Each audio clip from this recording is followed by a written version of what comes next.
So let's take a look at a sample of what an actual touch point 1 might look like. Now, the first thing that people say to us each and every time we show them a sample like this is, "Oh my Lord, it's 4 paragraphs and 6 bullets. Are they really going to read this?" The answer to that question is the folks that respond to the second email or to your phone calls inevitably will show you that in fact they did. We look at touch point 1, and I mentioned this before, as a way to educate the client. So we want to keep it brief enough, but at the same time we want to take advantage of every opportunity to communicate to them what it is we do. Interestingly enough, from a statistical standpoint, we don't get a high rate of response to message 1. But, as I said,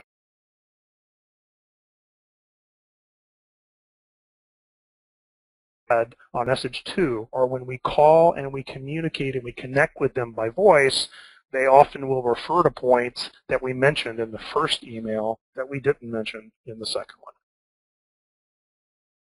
So let's look a little more closely at touch point 1, and what I want to do is just take a minute here, a couple of slides, to dissect it for you. Basically just to say, here are the examples based upon the outline that we gave you at the outset of what touch point 1 should look like. As I mentioned, of course, the subject line needs to be catchy but can't be misleading, and it needs to be personalized just like the email itself. So you'll see the first of a few instances of that in the subject line itself.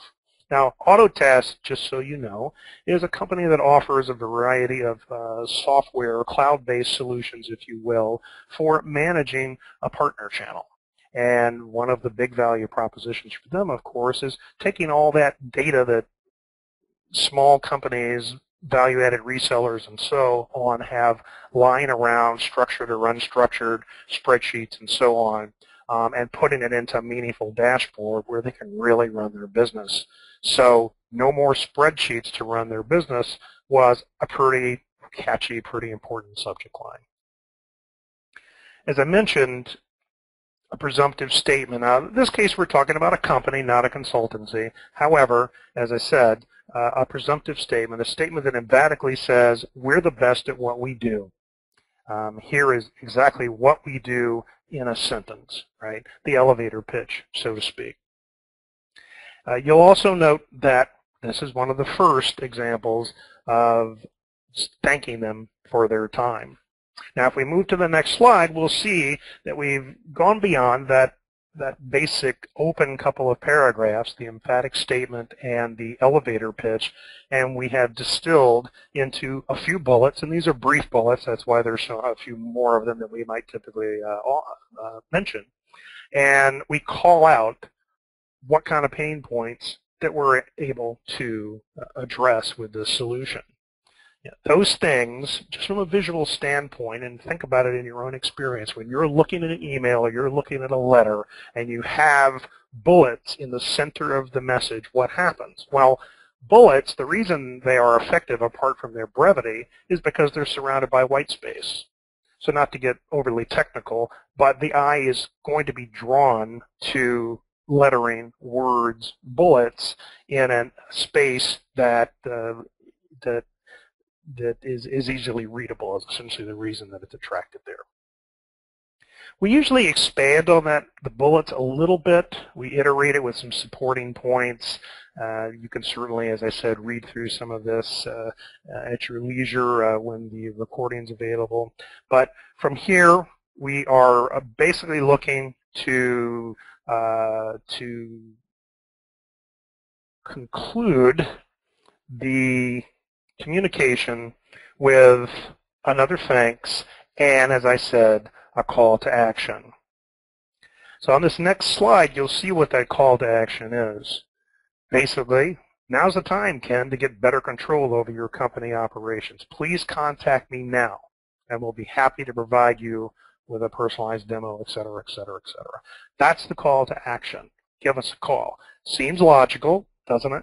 But so many folks simply don't sign off with that. Thank you for your time, and I look forward to talking to you.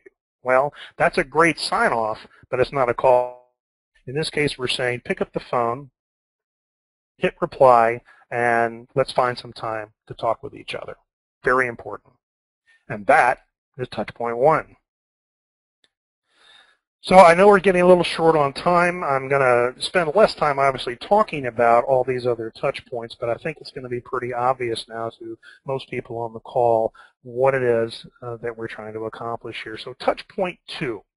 Touch point 2 is basically a follow-up to the first one. Personalization is still important, but it needs to be shorter and more concise. Remember what I said. This is the one that's really this is the one where the entire message is basically a call to action. The subject line itself, in my estimation, should almost always be, do you have some time to talk, John? Or in this case, Ken.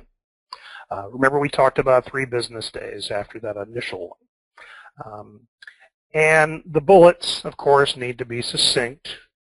In Sales 101, again, of course, we need to talk about features and not about we need to talk about benefits and not features. Pardon me. So we can share some other examples about this, of course, as we get further along. But I want to talk about how we also use such things as phone and specifically voicemail. One thing I have to say. These days, we probably are quote-unquote guilty of it, we use voicemail as a screening mechanism.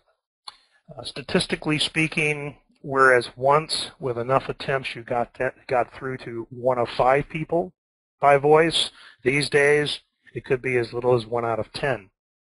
So you have to be prepared for that phone call. And you have to be prepared for the 80 to 90% of the time when you reach their voicemail. By prepared, I mean you've got to be able to leave a message in a brief amount of time that's going to be compelling enough for them to respond to. Engaging, professional, and above all else, consultative in tone. Most folks will tell you, keep the message under 30 seconds. I say, and this is time tested, if you have something meaningful to say, another 30 seconds is certainly allowable. Let me give you a very quick example of what I mean by that. Here's a meaningless voicemail. A meaningless voicemail is basically, hi Ken, I'm John Johnson with Autotask Corporation. Sent you an email a couple days ago. Love to have a chance to talk with you. Here's my contact information. Bye. So first of all, he's presuming that the email was even read, but more importantly, he's not taking advantage of the channel. Now, if you read through this information right here, read it to yourself, read it at your leisure, what you'll find is it's actually far less than 60 seconds.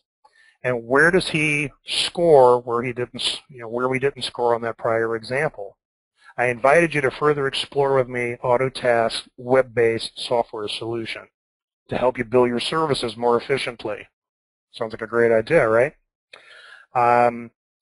Should your schedule permit later this week, I'd like to make arrangements. Now, I kind of cut through to that, but the point is, meaningful means restating in a way that's appropriate to the channel what you were originally trying to communicate with them, but also a call to action. And in this case, we're saying, let's find some time later this week, and we're taking the opportunity to reiterate the email address so they can reply by that channel if they care to. Now, I realize that's not always going to be the most effective way to do it. Some of us have very long email addresses, sort of like my own. But let's talk about that voicemail a little bit here, and then we're going to wrap this up and drive into the Q&A session where we hope to answer lots of questions for you. So again, we're talking about voicemail. So certainly introducing yourself. I don't think anybody is remiss about doing that, although I will tell you that I have found plenty of people who will only say, my name is John with Autotask Corporation. Now, what's the problem with that? Well, first of all, unless you know this person firsthand, John is not a great way to leave a message. Number two, if you're communicating them with a peer, as a peer, you certainly want to refer to your full name. So always use your full name if you haven't been doing that. And then, as I said, we're talking about driving into the voicemail in a personalized fashion, but in a meaningful way. That's got to be brief, it's got to be emphatic, and it's got to be about benefits. As we roll to the next slide, then we get to the call to action. The next step you and I can take together on this, Ken, is a web-based demonstration. I'd like to make arrangements. Can you call me back at your earliest convenience? And then, of course, as I said, we leave them the phone number, but if reasonable, we want to leave them an email address to get back with us. And always, always, always, yes, we're emphatic. Yes, we are professionals. Yes, we are peers. But we need to make sure that we're respectful of the time they've taken to listen to that message. So, in conclusion, what are the three areas we covered off on? Basically, researching a target audience and acquiring contact information. Those are the earliest slides in our presentation, and those obviously could be webinars unto themselves, and happy to answer questions about that. We spent most of our time talking about how we're going to effectively communicate using the channels of email and voice. Like researching and acquiring information, social media is also very effective, and it's also a webinar unto itself. Frankly, we could spend an entire workshop just talking about targeted message development. At the end of the day, though, I hope that this is a useful resource for you to at least get started on your own. Having, as I said, a greater understanding of why to do it, understanding that it has in fact worked, and having an actual how-to, something of a nuts and bolts approach to writing those first couple of messages and writing them in a fashion that's going to work for you. I really expect that I'm going to hear some great things in terms of outcomes for some of you.